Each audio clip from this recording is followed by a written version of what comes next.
శ్రీ గురుభ్యో నమః. మాహేశ్వరి దివ్యమైన తేజోవంతమైన పూజింపదగిన అమ్మ. అష్టమాతలలో రెండవ మాత మాహేశ్వరి. బ్రాహ్మి, మాహేశ్వరి, కౌమారి, వైష్ణవి, వారాహి, ఇంద్రాణి, చాముండ, మహాలక్ష్మి. ఓంకారం కంటే పరమమైనది అమ్మ మాహేశ్వరి. ఆ ఓ మా నుండే ఓం వచ్చింది. అకారం ఎరిగినవాడే నన్నెరిగినవాడు అంటాడు కృష్ణుడు. అకారం అక్షరాలలో మొదటిది. అమ్మ అకారం నుండే పుట్టింది. అదే తెలుగు భాష ప్రత్యేకత. యోగీశ్వరులకు యోగీశ్వరుడు మాహేశ్వరుడు, ఈశ్వరుడికి ఈశ్వరుడు మాహేశ్వరుడు.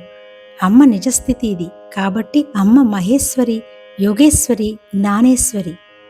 తమోగుణంలో కాలరుద్రుడు, రాజసగుణంలో బ్రహ్మ, సత్వగుణంలో విష్ణువు. ఈ మూడు గుణములు లేనివాడు మహేశ్వరుడు, మహేశ్వరి. ఈ మహేశ్వరుడు త్రిమూర్తులలో ఒకడు కాదు.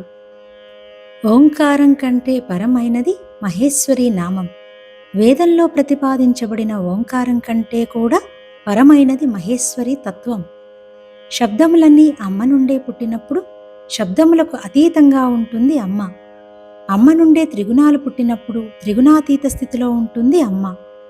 సమస్త సృష్టి అమ్మ నుండే వచ్చింది కాబట్టి సృష్టికి అతీతంగా ఉంటుంది అమ్మ. ఉన్న సమస్తము పుట్టక పూర్వము ఉన్నది నీవే అనిలాచల.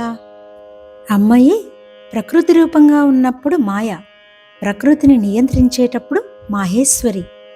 ఎవరైతే మనోన్మని స్థితికి చేరుకుంటారో వారి అధీనంలో ప్రకృతి అంతా ఉంటుంది.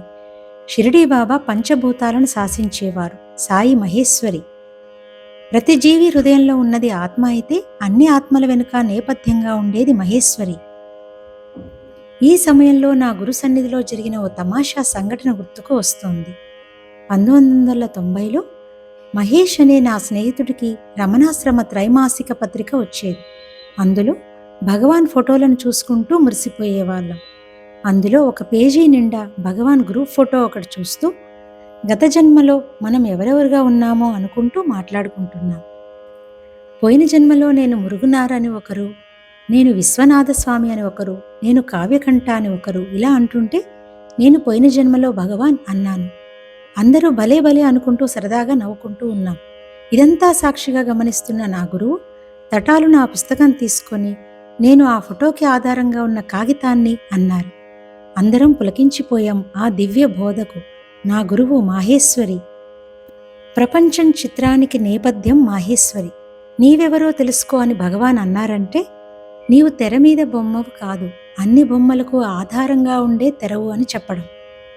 తెర మీద రంగుల నీడలకు విలువ ఇచ్చినంత కాలం నిన్ను నీవు తెలుసుకోలేవు. బొమ్మలకు విలువ ఇవ్వకుంటే నీవే బ్రహ్మము.